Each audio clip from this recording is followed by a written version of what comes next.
Greetings and welcome to my YouTube page. I'm Clint Sabom, Executive Spiritual Coach for Barden practitioners. And today we're going to be talking about Step 6. And I will be transparent. As I've mentioned before, the 2 years I spent on the soul schooling of 3, 4, and 5, and really what I was doing was following my magical intuition about the elements and about the Akasha. And so I was able to make some real good progress in those 2 years, just working on the elements and getting in touch with the Akasha and controlling the elements with the Akasha. And that also got me very in touch with my spirit, my soul body or astral body, and my physical body. And so, in the soul schooling of this step, we do that very thing. We control the elements through the Akasha. In the spirit schooling, what we're basically doing is getting to a point where we can feel the spirit in us, and we can feel the soul body fitting inside the spirit, and we can feel the connection of the soul body and the spirit to the physical body, anchoring us in this material plane. And that is basically the point we're getting to in this spirit schooling. And being able to walk from the spirit place, being able to use the senses through the spirit place, through being in our spirit doing it.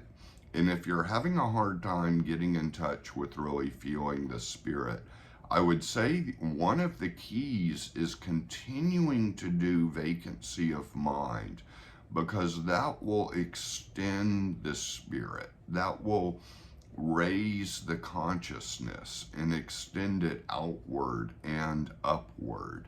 And that vacancy of mind, holding it for longer and longer and longer, will really get you in touch with the spirit. So you might want to really touch up and do a lot of vacancy of mind if you're having a hard time feeling the spirit and the soul body and the physical body all fitting together in our being. The other thing is prayer. I'm fine with the word God. I pray to God. I don't call it the Akasha. I call it God. I feel like it's helpful to pray. If you want to call it the Akasha, fine. You want to call it Shiva, Jesus Christ, Buddha, Vishnu, higher consciousness, whatever you want to call it. I feel like that's very helpful, and prayers are very helpful.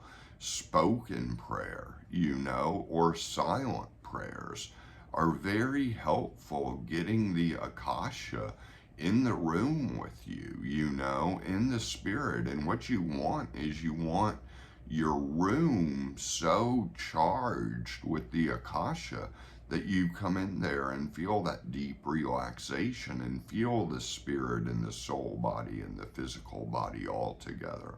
So that brings us to the soul schooling of this step, which is exactly working with the Akasha and gaining control of the elements through the Akasha. And like I've said, I did this in my 3, 4, and 5, and all the time I took working with the elements. But here it comes exactly in step 6.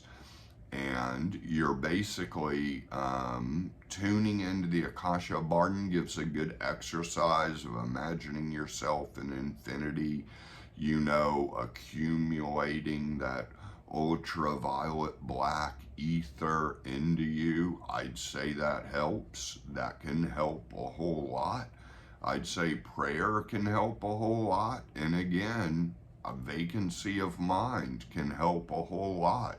Having the Akasha and then having the elements, feeling them in your soul body and have them connecting, and then gaining control of the elements through the Akasha And it can be a trance-like state of deep relaxation and power, like a kind of deep, relaxed power, is what I would liken the trance state to. I don't really think of it as a trance state, but I think Barden uses that word. I just kind of think of it as a deep, relaxed power, And so everything can be done through the Akasha. All these other things are just tools. The magic mirror, the fluid condensers, these are just tools. All magical abilities from this point on can be done through the elements in the Akasha. And Barden even says in the beginning of the physical schooling, it's no longer necessary to have a physical schooling.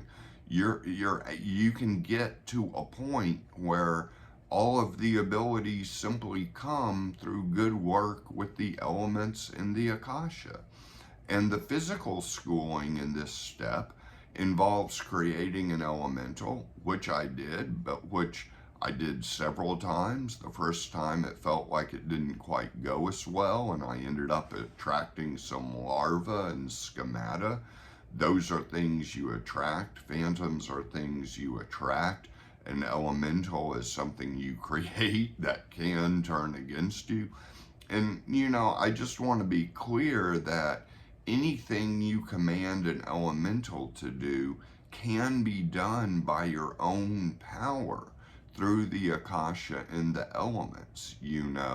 If you want to create elementals, you want to create entities, you're eager to get on to the practice of magical evocation, I would examine why you would want to go on. Initiation into Hermetics gives you the power and the magical abilities here. And in this step, this is the power source, gaining control of the elements through the Akasha and plugging them all in together. That is the power source. So everything can be done through that point. All the later abilities can be done through that point. Close the book and just work on that, and it'll all come to you. That's kind of how I feel, and that's how I felt in my experience. Maybe that's not how you're going to feel, and it's just going to take more time going through each step. But, that's how I feel, and that's what Barden says. So, yeah, the creation of elementals, I'm not really sure I'm too huge on it, It can be done, I don't necessarily know if, I guess it did help, I guess like after the first time when it backfired, when I did it a second and third time, it did help. It did kind of accomplish tasks for me. So I don't want to put it down completely. Yeah, it can help. It can help. But it's not something I do now on a regular basis. I'm not creating entities. I'm going through my own power with everything and through the Akasha for everything. And that's where I'm at, and that's where I feel best. And that's my personal choice, which may or may not be your personal choice.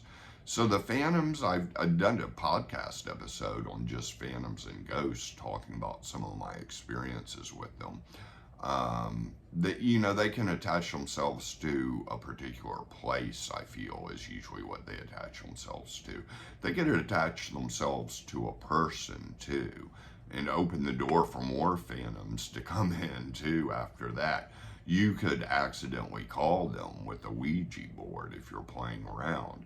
The interesting thing about the physical schooling in this step is Barden basically says, a lot of people that think they're getting magically attacked, which is a lot on the forums and social media, by the way. There's a lot of people always thinking they're under magical attack, when in truth, they're probably just stuck with the larvae and schemata attracting them, and they assign their magical attack to some person that has demonic looking eyes, Barden says, which some people do. They have that intense stare, like they're just like a real jerk, like they're gonna hurt you. And then they don't necessarily talk like they're gonna hurt you, but they have that intense stare in their eyes. You know, who knows? Maybe they're a little narcissistic, maybe they're a little sociopathic, but they don't necessarily know anything about magic, but they can almost work on you and you could feel like it's a black magician, but it's really just kind of getting dragged down and stuck in the larvae and schemata, which has happened to me, absolutely, you know, and I've had to clear it. And how did I clear it? Through the Akasha, through my own power connecting to the Akasha. That's how I cleared the larvae and schemata. So it's not the end of the world if you lose your mind for a few weeks attracting the larva and the schemata. You can banish them with your own power and with the power of God, with the power of the Akasha, and with the elements too. That can banish them. You know, fill the room with the fire element. You know, burn the larvae, burn the schemata.